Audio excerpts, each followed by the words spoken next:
Horizon TV, the beacon for the nation.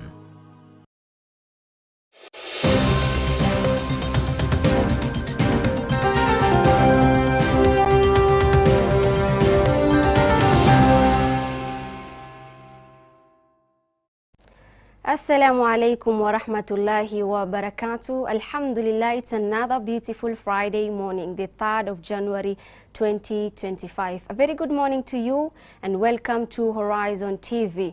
This is the Muslim Insight Show and my name is Zamzam Ahmed. So today our sign language interpreter is Ilhan Noor. Today we have this conversation on matters zakat. What do we really need to know about zakat? This is something that is obligatory to us.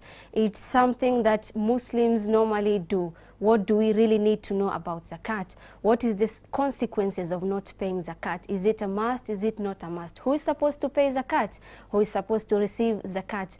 And for us to understand all this, I have a guest in studio who is Sheikh Hassan Makoha, the Education Officer, Zakat Kenya. Assalamu alaikum wa rahmatullahi wa barakatuh. Wa alaikum salam wa rahmatullahi wa barakatuh. How are you, Sheikh? I'm fine, thank you. MashaAllah, glad to have you here today. Enlighten us about zakat. And before we even continue to what the consequences are of not paying zakat, who are supposed to receive the zakat, and so many things about it, please tell us what zakat is. Okay, zakat has two definitions. One is the literal meaning, and then we have the technical meaning. Okay. The literal meaning is that this vocabulary originates from an Arabic term, al-zakah, which has very many interpretations, like to bless, to increase, to purify. Like Allah subhanahu wa ta'ala says, kad aflaha man tazakka. Then he says, khudh min amwalihim sadaqatan tutahhiruhum wa tuzakihum biha. So you take from their wealth a portion that will make their wealth purify and then cause it to increase. So those are the various interpretations of the word as zakah, literally. Okay. But technically, when you hear it this term, when you hear this term in Islam, what does it imply? Zakah is a legal specified portion from a specific type of possession given to specific people at a specific time with the specific conditions. Okay. I say legal, it means that zakah, we have evidence in the Quran, in the Sunnah of the Prophet Muhammad sallallahu alaihi wasallam, and the unanimous agreement of the Muslim scholars that zakah is an obligation. Then, being a portion that you don't give everything that you possess, there's a fraction, which is 2.5% of your wealth. Then, from a specific type of possession, it means that you don't, you know, a human being possesses a lot of wealth, a variety. So he doesn't pay zakah on each and every wealth. We have a specific kind of possession or wealth or items that you will pay zakah from. Then given to specific people, it implies that not everyone is entitled to receive. We have those who are entitled to receive, and then we have those who are not entitled to receive. Given at a specific time, it means that you don't give zakah daily, you don't give zakah weekly, you don't give zakah monthly, but you give yearly. With the specific condition, it means that this zakah is a form of ibadah, it's an act of worship. Therefore, you have to fulfill some conditions, like the way you want to pray. There are some conditions you are supposed to fulfill before you pray. So same applies to zakah. Okay. Now, mathematics kila pahali. Okay. So talking about there are people who are supposed to get the zakah. You've talked also about there are some things which are zakatable, something that you can use as for zakah. Before we even go to those people who can receive zakat, probably give us what item can we use to give out zakah and in what portion? Okay, the items that are due for zakah, there are mostly 6. Okay. One, we have the gold, we have the silver, we have the money or cash, then we have the agricultural produce, then we have the animals or livestock, and then we have land, and then business merchandise or items that are put for sale or they are being prepared to sell. Those are the items that you pay zakah from. Items on which you don't pay zakah from are the residential houses, the houses that we live in. Also, the animals that are used for transport or for carrying luggage. Like nowadays, we don't use mostly animals. We use the cars. We have motorbikes. So a car that one uses to go for work doesn't pay zakah from. Then we have items that you use for daily use. Okay. Like at home, you have furniture, you have the cutlery and whatever. And also items that are used to produce other items. Like you have a factory, you have the raw materials. They are not zakatable until the materials is used or converted to another item. Also, like you have a bakery, the raw materials is not zakatable until it's out. So it's about the raw materials. Yes. Okay. They are the items that are used to produce other items. Then we have the women jewelry, but I have to be specific on this. Women jewelry, if it's for adornment only, but if it's for savings and investment, now it will be zakatable. And then also haram property. You don't pay zakah on haram property or the ill-gotten property. You know, people may misunderstand. They say, you know, zakah purifies wealth. So I have this wealth that is got from a haram income or a haram source, so I pay zakah to purify it. No. And also public property. You don't pay zakah on public property. Mentioning about wealth, Yes. getting something in a not halal way mode. So I normally get this question. Is it, I don't know, it's something like they want clarification from maybe a sheikh or an imam or a Muslim scholar, whereby I have earned something, or rather I have earned a money and not in a halal way, and I give it for zakah, sorry. So can it be counted as zakah? No. You know, in Islam, what is considered most is how you get the wealth. Okay. It's not the wealth. You know, the target is not the wealth. The target is how are you, which way, which method are you using it to get. It's like a phone. If you buy it from a shop, Okay. it will be halal. But the same phone, if you snatch someone or you smuggle it, it will become haram because of the method used to get it, or the method the method you used to acquire. Okay. So the wealth matters on how you get it. Okay.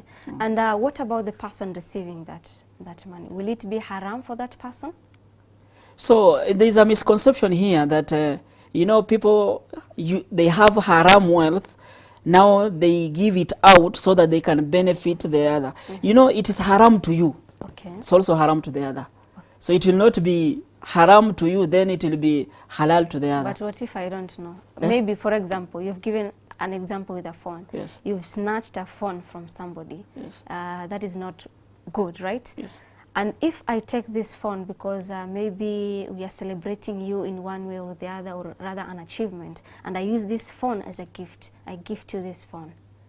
It is okay. The other one will have got the wealth through a gift. But what I'm saying is, if this thing is haram, let it not be used or given to the other person. Like people get money through interest. And this one is a very famous thing and is very popular, that they get through interest. Now they don't want to use that interest. Now they are using the interest to buy food for children's home. They want to do this for the mosque, or they want to do this. It cannot be done that way, because basically, originally it was haram. So if it is haram, even if you give it out, you will not get, it will not be considered as sadaqah, it will not be considered as charity. It will just be a form of disposal, but there is nothing that you are getting from it. Okay. So if it is haram to you, it's also haram to the other. I think the message is clear. It's Okay. how you get the wealth, or rather the money. Yes. It's not the wealth itself. Okay. What about the status and virtues of zakah? You know, zakah has 3 dimensions. I call it the 3 Ds. 1, spiritually, 2, socially, and then 3, economically. Okay. Spiritually, you will be fulfilling an obligation. Okay. And you will be rewarded by Allah subhanahu wa ta'ala, and the highest reward that you want is Jannah. Okay. Socially, payment of zakah, it purifies the soul of the giver from greediness, stinginess, from pride, arrogance, and also it purifies the soul of the receiver from envy and jealousy. Okay. Also, it blesses the wealth and it increases the wealth. Therefore, people will live in harmony, they will live in peace, there will be brotherhood, and there will be a peaceful coexistence in the family, in the community. Okay. About the economic, it raises the living standards of those in need or the poor, because the Prophet ﷺ says, if zakat of the rich were not sufficient for the poor, Allah subhanahu wa ta'ala will have provided the sustenance of the poor through other means. So the availability of a hungry person in the community, it's due to the cruelty of the rich. So it means that this zakah is the sustenance of the poor. So therefore, when the rich give out zakah, the poor or those in need, they get their sustenance. Therefore, the living standards will be raised. Okay. Like you can see the UN now, they are saying to eradicate the 2 SDGs, the sustainable goals. They are saying that they need only 300 billion US dollars to eradicate poverty and hunger in the world. But if all Muslims in the world, they just pay 2.5% of their zakah, we shall have trillions instead of billions. Okay. So it means that we want to eradicate poverty, or we want to elevate the living standards of the poor, we have to pay zakah. Okay. Yes. So maybe, probably there is something which I would like to understand and get a clarity from you. Is there a difference between zakat and charity? There's a difference between zakat and sadaqah. You know, zakah is a pillar of Islam, while sadaqah is a form of charity.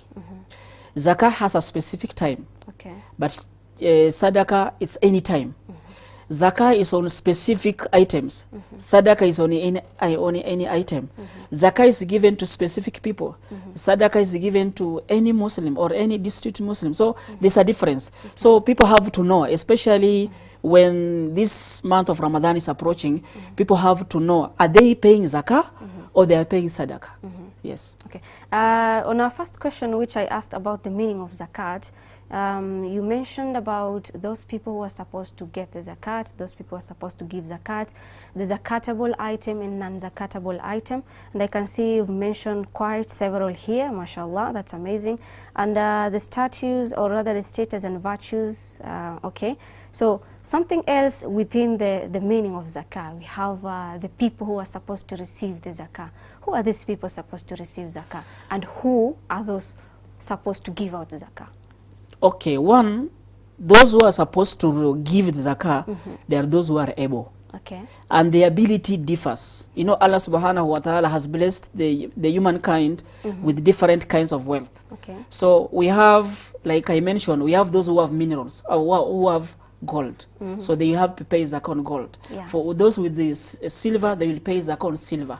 Those with the livestock, they will pay zakah on livestock. Those with the agricultural produce will pay zakat on agricultural produce. So it will be depending on the ability of who you are and what kind of item you have. Now, like the gold, how much will you pay for gold? It's 85 grams and above. Okay. For silver, is 595 grams and above.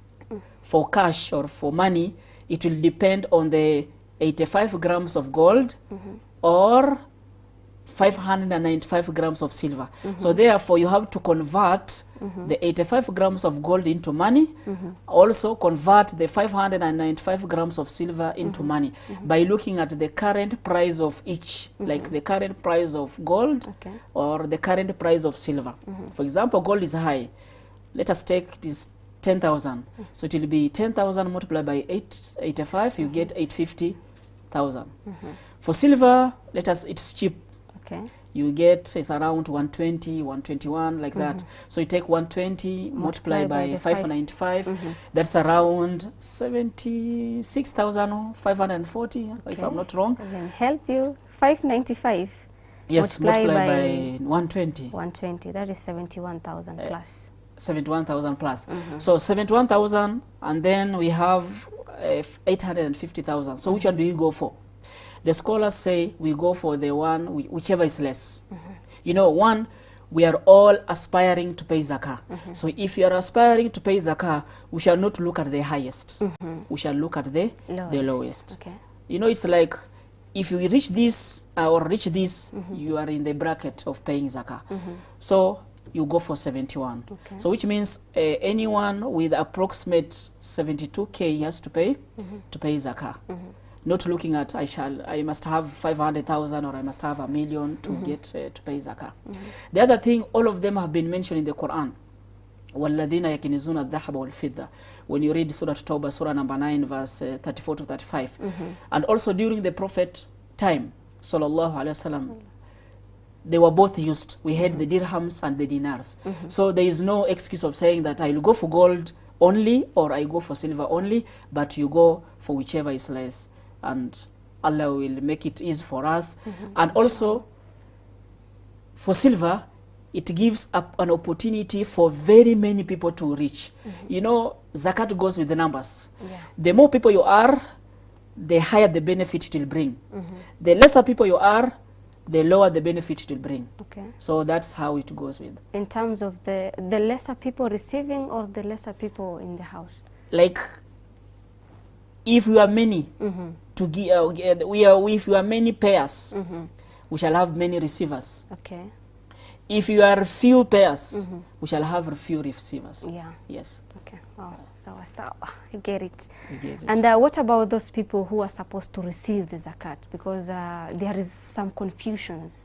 Okay, I was just winding up with the who is able. Okay. So I talked about gold, I talked about silver, then I talked about money. Now we are going for animals. Okay. Animals, we have those who have camels, is 5 and above. Okay. For goats is 40 and above.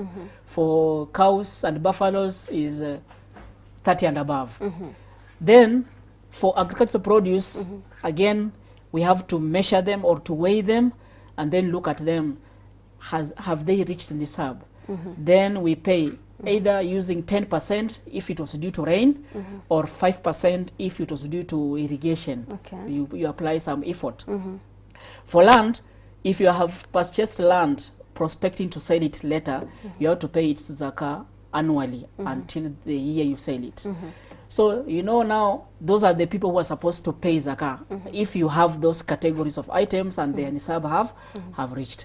Now the receivers, Allah subhanahu wa ta'ala has mentioned them in the Quran, Surah Tawbah, Surah number 9, verse 60. Innama sadaqatu lil fuqara. So we have the needy, the poor, we have the needy, we have those who collect, we have those who have just embraced Islam, we have those in slavery, we have those who are in debt, we have in the cause of Allah, and the stranded travelers. So these are the kinds of people that are supposed to receive. So if anyone falls in any of them, is entitled to receive zakah. Okay. That's amazing. You've mentioned about livestock, and if I can say on what item that are zakatable, and I think you've made it clear that whatever one owns and that is his or hers, because you might find that other people have businesses. And you say raw materials cannot be used as a zakatable So item. now business is different. You know, in any form of business, we have 4 things. Okay. We have the cash at hand, we have the stock, Okay. then we have the debtors, and then we have the creditors. Okay. So if you are a businessman, you want to calculate your zakah, you look at the cash at hand, Okay. you add it to the value of the stock, whether using the retail price or using the wholesale price. Then you add the debtors who are likely to pay you, and then you subtract the creditors. The balance, if it has reached nisab, you pay zakah for that. Talking about nisab, Yeah. that's another Arabic word. Please give us the meaning of nisab. Nisab is the minimum threshold or the minimum requirement that one must possess before he is obligated to pay zakah. So which means that if you don't reach it, you don't qualify. Like for example, we have just done a very small calculation on money, then said if you have 72,000 and above, Okay. then you have to pay zakah. Okay. So which means if you don't have 72, then you have not reached that nisab. So the nisab is that threshold. Like for camels, they must be 5. So if you have 3, you are not obligated to pay zakah. If you have 1, you have 4 until they reach 5. Same to the grams of silver, same to grams of gold and others. So that's called nisab, the minimum threshold that one must possess before he is obligated to pay zakah. And what about haul? Haul. Haul is the rotation or the elapse of the year. Like I have had, currently I have 40 cows or let us say 40 goats. Today is, let us say, 3rd Rajab. Now I will be obligated to pay zakah next year, 3rd Rajab. Okay. Because a year has elapsed or a year has passed. That's called haul. So there are 2 main conditions in zakat payment. The nisab, the threshold, and then the haul. If one misses, there is no zakah, unless in minerals, extracted minerals, and agricultural produce. You know, agricultural produce, you only pay zakah when you harvest. You don't wait for a year. And the minerals extracted, you pay when you extract them. You don't wait for a year. But the remaining one, you have to wait for a year to pass. Okay, you're talking about annual thing. Yes. Do you have to wait for an year to end, or we are using the Islamic calendar? So that's a very good question. You know, the years are different. We have 2 kinds of years. Okay. Okay. Calendars. I call them, or the calendars. I call them the lunar calendar, which is the Islamic calendar, and then the solar calendar, which is the normal one, using January to January, February to March. Are we calling it the Jewish calendar? No, I call it solar because they use the sun. Okay. And us, we call it the lunar because we use the moon. Wow. Now, there's a difference in the number of days in the year. Like in an Islamic calendar, 1 month has 29 to 30 days. Yeah. So averagely, it will be 29.5 multiplied by 12. That's around 354 days. 29.5 times 12. Yeah, 354. And the solar calendar has 365. So a difference of around 11. 354 yeah, 11, and 365. yeah. Okay. So if you are using the calculation of zakah, it's good to use the Islamic calendar. Because one, we follow the sunnah of the Prophet Muhammad sallallahu alaihi wasallam, because it was first collected in Muharram. That's why in other areas, Muharram is called Shahru Zakah. It's called the month of Zakah. Some call it Zakah because it's the time the Prophet collected. First time to be collected, it was on 1st Muharram. Secondly, the number of the days are different. So if you're using the solar calendar, you will be missing around 11 days. We have an extra of 11 days. So it's good to use the solar. Like Ramadan to Ramadan, Shawwal to Shawwal, Dhul Qa'dah to Dhul Qa'dah, Dhul Hijjah to Dhul Hijjah. So it's good to use that. But if it's difficult for you to use the Islamic calendar, now you can use the solar calendar, but with some adjustments. You know, difference of 11 days. Because the difference is 11 days, therefore the percentage will increase a bit because of the extra days in that calendar. So therefore, your percentage will be 2.577%. We use the mathematics of, if 354 gives you 2.5%, what about 365? So it's cross multiplication. You get 2.577%. So it's better to use the lunar calendar, but if it's difficult, use the solar calendar, but with some adjustments. Okay, I want us to start afresh with the mathematics thing here, but let's take a short break, and we will be back with more on what zakat is all about. Don't go far, stay tuned.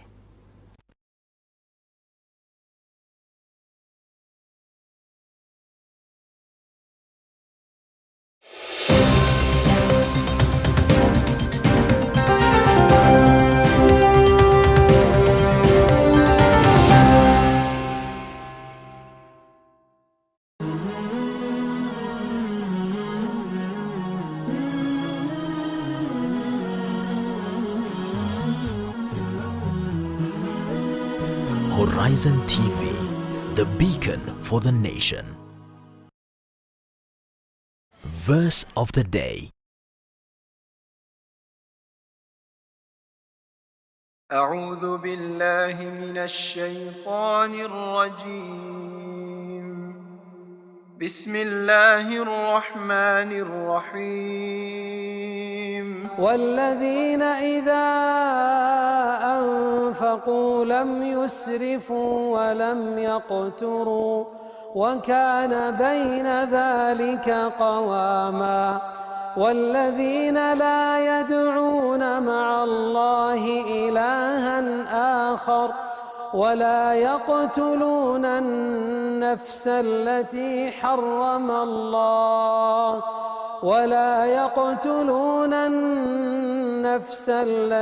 حرم الله إلا بالحق ولا يزنون ومن يفعل ذلك يلقى أثاما.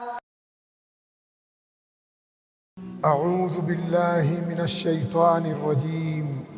يا أيها الذين آمنوا إذا نودي للصلاة من يوم الجمعة فاسعوا إلى ذكر الله وذروا البيع ذلكم خير لكم إن كنتم تعلمون. Enyi mlioamini, munapoitwa kuhudhuria swala ya Ijumaa, fanyeni haraka kuikimbilia, muache biashara zenu, hilo ni bora ikiwa mwelewa. Isikilizeni kwa umakinifu khutba ya Ijumaa ili uzidi kujenga imani yako na kupata faida nyingi ya siku hii. Coming to you every Friday from Jamia Mosque, Nairobi. Live on Horizon TV.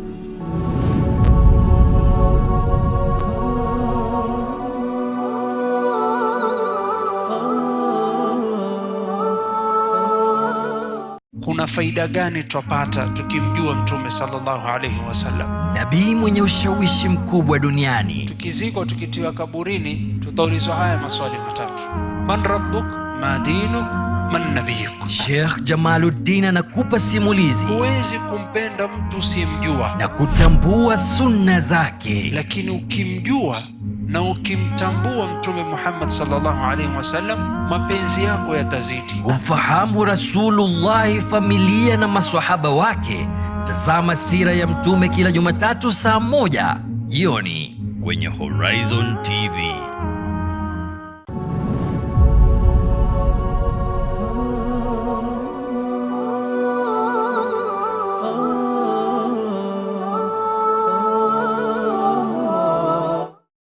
Uislamu ni dini yenye mpangilio ulio kamili na taratibu zake humpa fursa kila mja kuifahamu na kuelewa. Muislamu yoyote lazima achukue jukumu la kuifahamu dini yake, kuanzia kwenye shahada, ashhadu, nakiri kwa moyo, kisha usafi wa kimwili. Hapo ndipo huanza safari ya kumwabudu Mola wake. Usikose kujiunga nasi kila siku ya Jumamosi live kwenye kipindi Ufahamu Uislamu, ili ujifunze mengi usiyojua kutoka Horizon TV.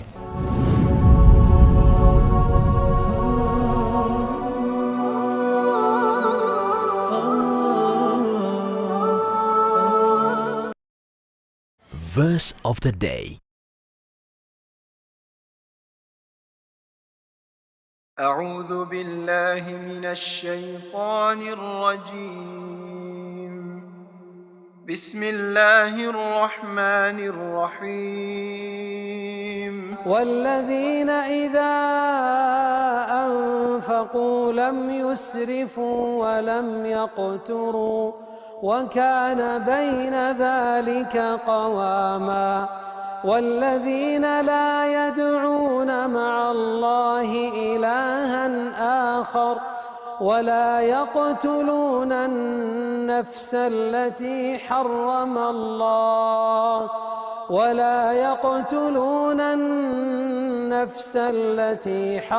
الله إلا بالحق ولا يزنون ومن يفعل ذلك يلقى أثاما.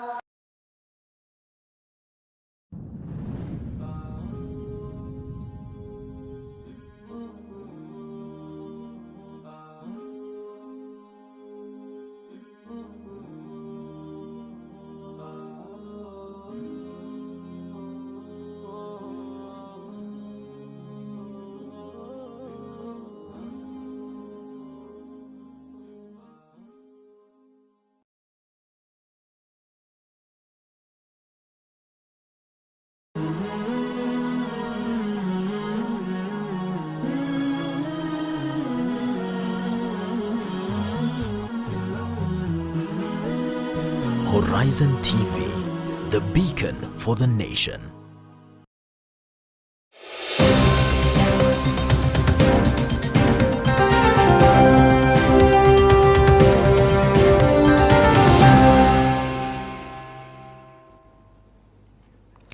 Assalamu alaikum wa rahmatullahi wa barakatuh. Welcome back and thank you so much for keeping it at Horizon TV. This is the second part of the Muslim Insight Show and we should continue with our conversation on what zakat is all about. Karibu sana Sheikh. Shukran. So we were having this discussion on mathematics thing. Yes. Something that we said zakat is annually. Yes. If I've paid it this year, on January, because somebody say he or she paying on January, then coming to another year, he will continue paying on January.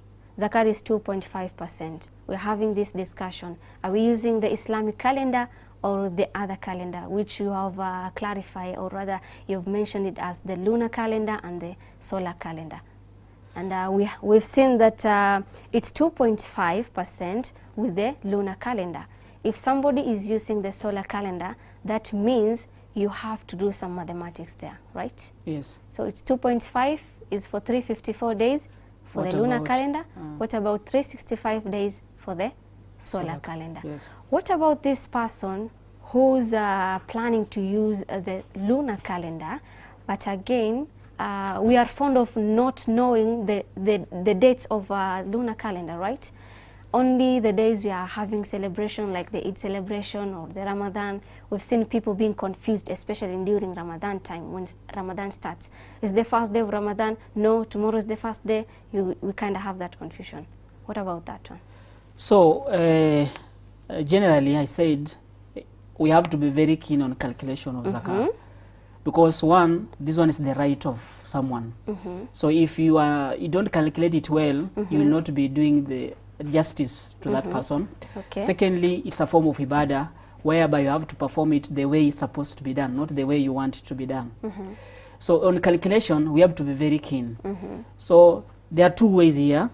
We have the solar calendar and then we have the lunar calendar. Yeah. The lunar calendar is using the Islamic months, Okay. like Muharram, Shaban, Ramadan, etc. Yeah. And then we have those who are using the July, like the Kenyan government, July to July or January to February, January to January, and whatever. So how can you use it? One, we should be Muslims that we are aware of our calendar, regardless of the time. So confusion should not be an excuse of not us calculating the correct or doing the correct calculations of zakah. So we can come back and use the famous months, like most people use Ramadan. Because one, it's known. Okay. It's not that it should be on that date. It should be on 1st January, 1st Ramadan. I pay my zakah in Ramadan. So when it comes to Ramadan, most people, they say, let me pay it due at the last 10 days, because they are the blessed 10 days, and we have more rewards. Your rewards are multiplied. So it's good to do so. But it does not mean that zakat should be only paid in Ramadan. Okay. It's only paid if or when it's due. When it's due in Ramadan, it will be paid in Ramadan.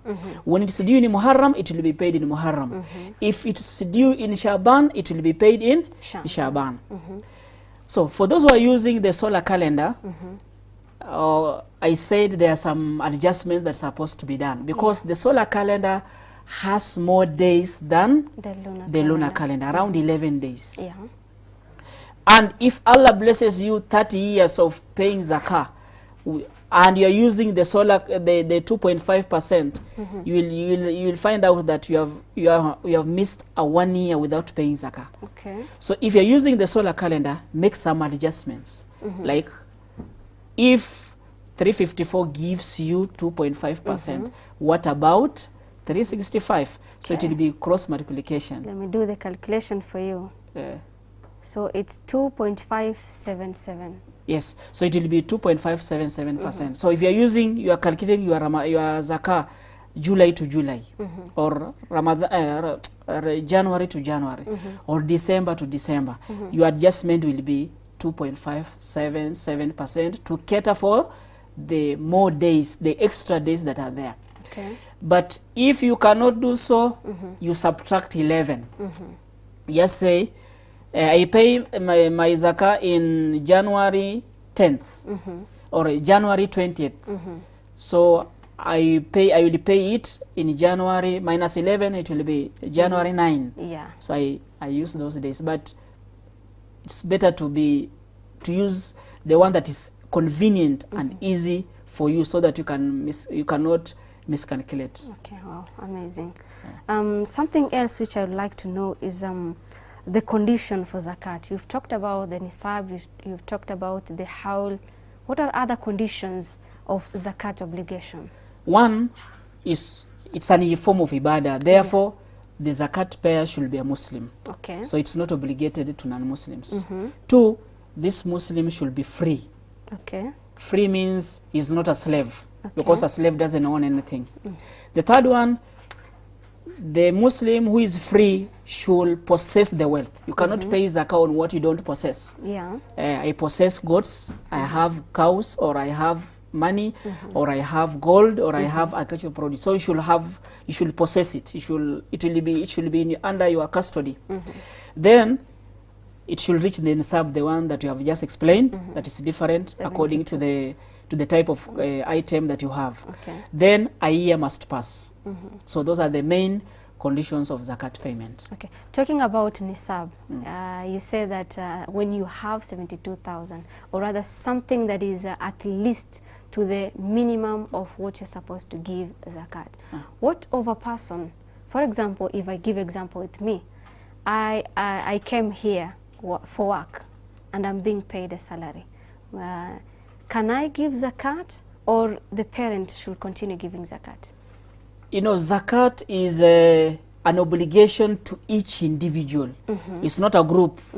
You know, zakatul mal is different from zakatul fitri. You know, zakatul fitri, one can pay on behalf of others. Like a man, a husband will give zakatul fitri for himself, for the wife, and for the children. Yeah. But for zakatul mal, it's different. Everyone on his own, as long as he has the wealth, and the wealth has reached the nisab, and it has rotated, or a year has elapsed. So zakat is the only ibadah, or the only act of worship that has no age limit.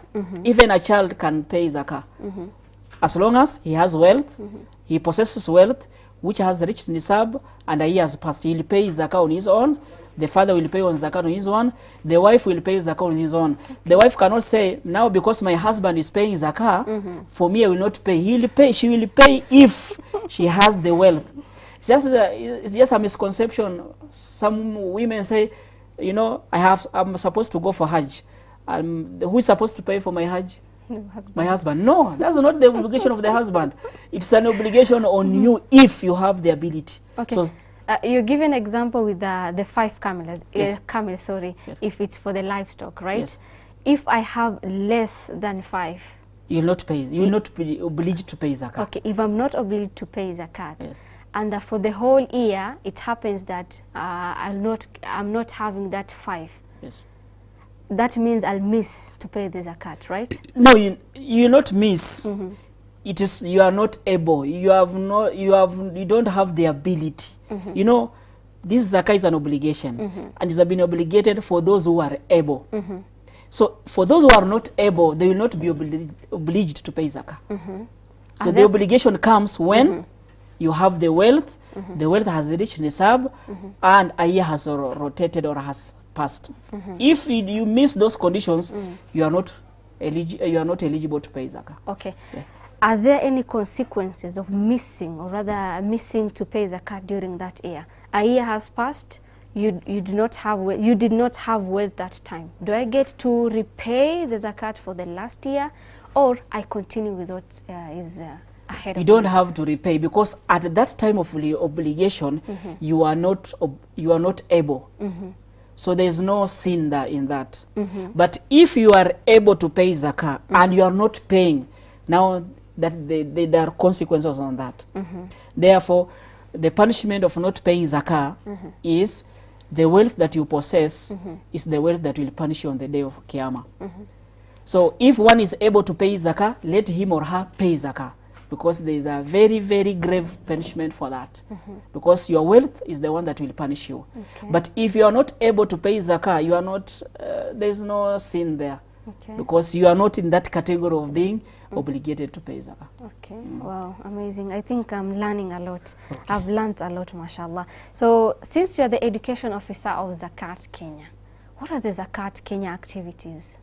Okay, the Zakat Kenya activities, one, we educate people about zakah. Okay. Then we collect and then distribute. And then the distribution is in 4 categories. Okay. We have the medical fund, we have the education fund, and then we have the empowerment fund, and then welfare fund. The medical fund is paying bills for those who are not able to pay, but we pay what we can, not the total bill. So it will depend on the bill, and it will depend on the kind of hospital that you are in. Especially for those who are in private hospitals, there's a certain amount for that, and those who are in public hospitals, there's a certain amount for that. But medical is something that is daily. So it happens daily. People make applications. It may reach a time, it reaches a time we don't have funds, but we have very many applications. So where do we get the funds? We don't have a sponsor. You and me, you are our sponsors. Okay. The other thing is education is providing bursaries to students in secondary colleges and universities, but on a condition they should be in a public institution and then placed by the government. The other one is empowerment. Empowerment is, you cannot give someone food daily. You cannot pay someone's rent monthly. You will reach a time you don't have money. So what we do, we look for a way of making this person self-reliant. Therefore, we start a business, or we something that he or she can do. So there's a selection for that. We have a training for 2 weeks. Then we have the disbursement of the funds. Then we have welfare. Welfare is things that arise without plan. Like we have demolitions, we have fire, we have floods. People they don't have something to start with, so we provide that. But this one, we don't have a specific fund or line for that. What we do is, what you contribute from your sadaqah, from your zakah, is what we get. Which means if you don't pay your zakah, if you don't pay your sadaqah, we have no funds to get to do so. And people are really in need of this. Go to hospitals. People are locked in hospitals. Go to homes. People are, some children are at home because of lack of school fees. So let us come together and help this thing work, because the zakah and your sadaqah, it brings a change. It brings a difference in someone's life. Also, we involve in giving out iftar during the month of Ramadan. And our iftar program comes from the contributions of Muslims, and also it's organized through the iftar walk. And you have ever heard and you have ever seen it. We do that so that we can solicit funds to get the iftar for the Muslims. Wow, amazing, mashallah. That is really, really amazing. Maybe one last thing about the Zakat Kenya. We know that there are 2 different zakat, 2 types of zakat. There is zakatul mal, which is paid annually, and there is zakatul fitri. Yes. Please talk about the zakatul fitri and perhaps the Zakat Kenya. When do you give out this zakat? Do you receive zakatul fitri also? Yes, you know, Zakat al-Fitri, what we do is just between, we are just a bridge between the giver and the receiver. So we collect Zakat al-Fitri, but we give timelines. For you, you will pay us money. Okay. But we will not pay money. We shall go and buy the food, repackage it, and then distribute that food. So what we do, we set a date and a timeline. Like, you know, Zakat al-Fitri is given towards the end of Ramadan. Yeah. Before Eid prayer. So for us to cater for this logistics, we have to set a date and a timeline for that, so that we can have time to purchase the food, because you will only send money to us, and this one is done per individual. So if you are one, let us say 600 shillings. So which means if you are two, it will be 1200. If you are three, and it goes with the numbers. So you send us the money, for us we'll go and take the money, purchase the food, repackage, because we have to repackage it into 3 kgs, 3 kgs, 3 kgs, 3 kgs. The amount required. The amount required per individual. Then we transport it and then give to the people that. Transport it after or, okay, I know it cannot be easy to be transported during that day, because you need time to buy the food stuff, you need time to package it, you need time maybe to identify ABCD and everything. Like at a period of how long? 1 day. 1 day before. 1 day before Eid is good for us. Okay, so... But also, still we have people on the ground. You know, we don't work alone. We have our representatives on the ground. We have imams on the ground. We have people that we trust that work for us. We work on behalf of us. So we don't work it alone. We work with the people. So it's just a form of communication, and things go on well. So that one, you are doing it before the Eid prayer, right? Yes, we are doing it before the Eid prayer. MashaAllah. That's amazing. I want us to look at the Friday bulletin a bit and do some review. You know, it has been quite some time before we took a look on the Friday bulletin. So there are quite some stories here which I want us to look at. We have the rights groups, leaders decry surge in abductions. We have the first of the sacred months. We have the demise of Kadhi Tito Kunyuk, who's Kadhi Nakuru. We also have some few topics on Islamic issues. So I want us to look at something else which is related to what we are talking about here. The charity, the zakat. I want you to clarify for us if it's zakat or it's charity. Muslim university students bring life-changing medical camp to Moyale. What's your take on that? This one is a good initiative, and this one is charity, because charity or sadaqah is not only based on a monetary fund. It's based on every kind of thing, any kind of thing that you can do to assist one another. Like the camp, we had doctors who were providing their services. That's charity. We had the volunteers. We had different people that were involved in there. So that is a form of charity. Okay. Looking at other story here, it's about the first of the sacred months. Give us the sacred months. We are in the month of Rajab on Islamic calendar. Yes. Why is it sacred?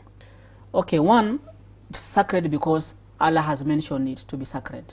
And also the Prophet Muhammad ﷺ has also explained that it is sacred. So it is sacred because, one, it has been mentioned to be sacred.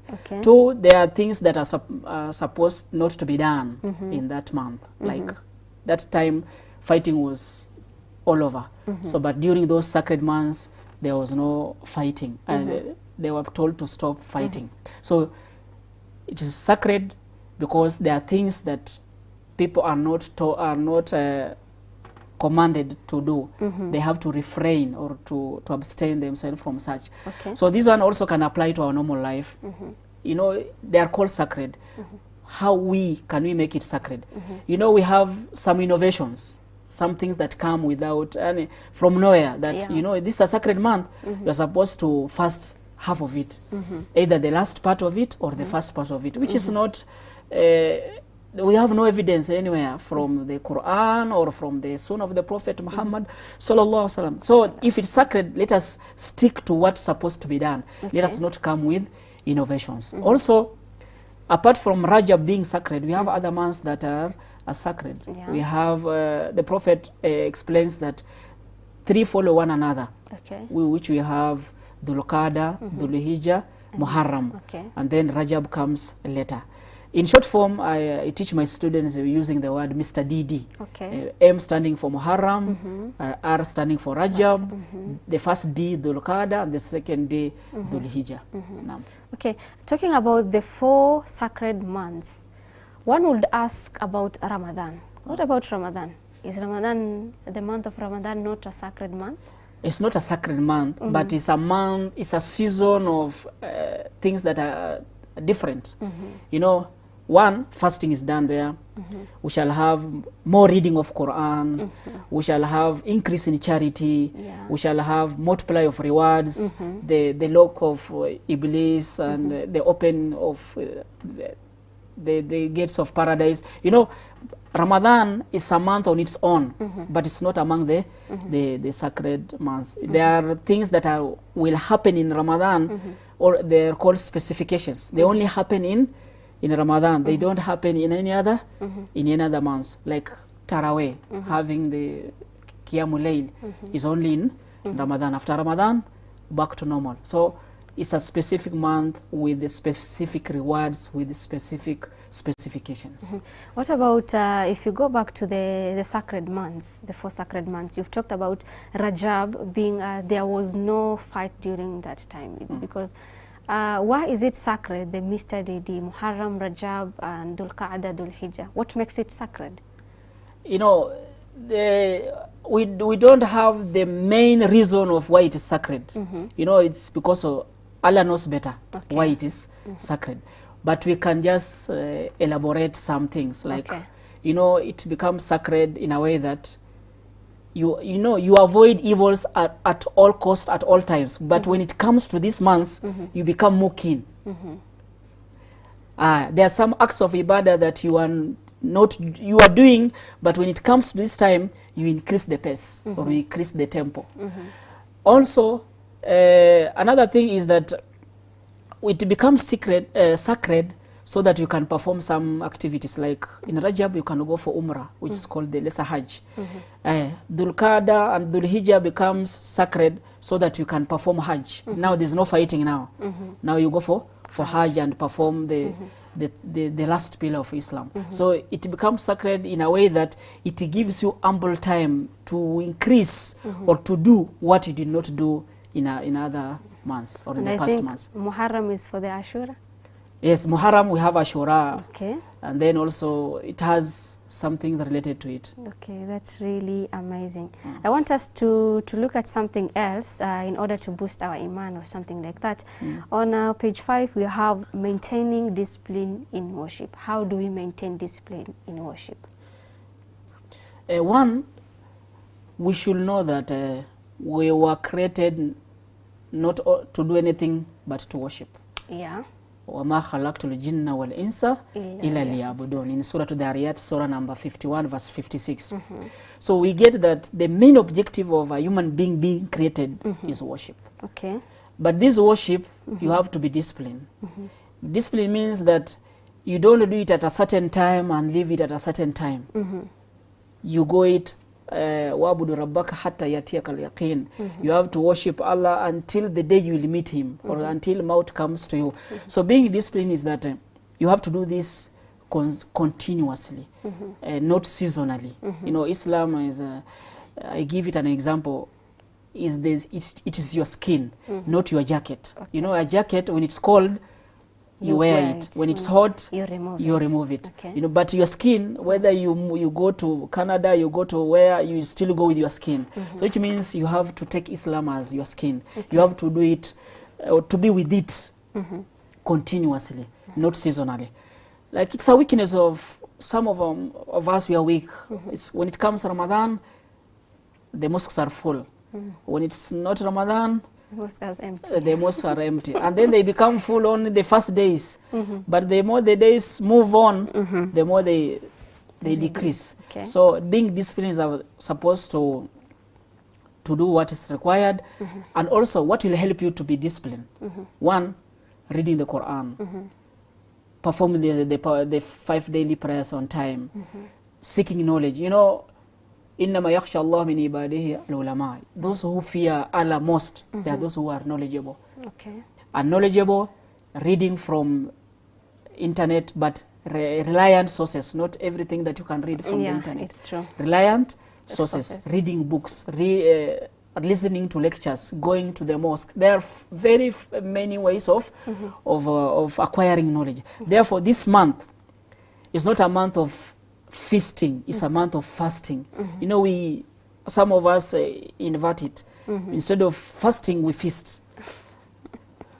Okay, so it's a time of acquiring knowledge or seeking knowledge, listening to lectures, reading Quran more and others. So the activities that you used to do, you just increase the pace. Not that what you did not do is now what you are doing.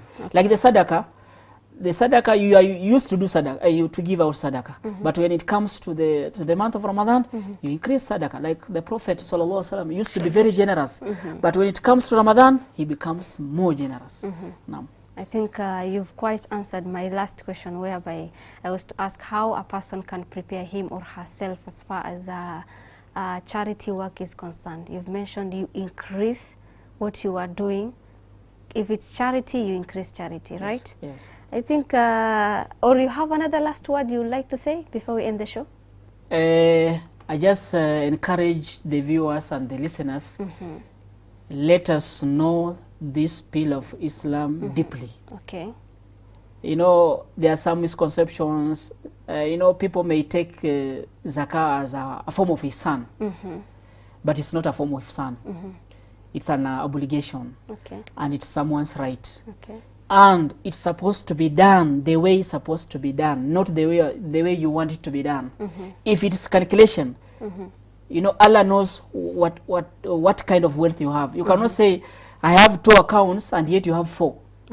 Or I have this property and yet you have more. So one, let us fear Allah when calculating zakah, because Allah is the owner of the wealth, and He knows whatever you have, and let us pay it the way it's supposed to be paid. Then lastly, let us not have like the recipients. You know, people say, I have my people. So if you are not in my list, you are not there. You're not going to receive. Some go ahead of booking. You know, Ramadan is coming, include him in your list. So let us move out of that so that it can bring the change. I told you earlier, the more people we are, the more it will have an impact. But it will only have an impact if we bring it together. We collect it in one basket. But if this one gives there, this one gives there, this one gives there, it will not. Yes, it will be an obligation. You have done an obligation, but it's not bringing that impact. I always give that mathematics. For example, we are 10 million, 7 million only paying zakah, and each of them paying 2,500 together. It will be a lot of money, but it will only bring an impact if we bring it together. Wow, amazing. And that is how we wind up our show, The Muslim Insight. I hope you've understood something about zakat, who's supposed to give zakat, who's supposed to receive zakat, what is zakatable item and what is non-zakatable item, among the other things that one is supposed to do. And we are told that we have to embrace the pillars of Islam. Zakat is obligatory to us. Until next Friday, my name is Zamzam Ahmed. Assalamu alaikum wa rahmatullahi wa barakatuh. Wa alaikum salam.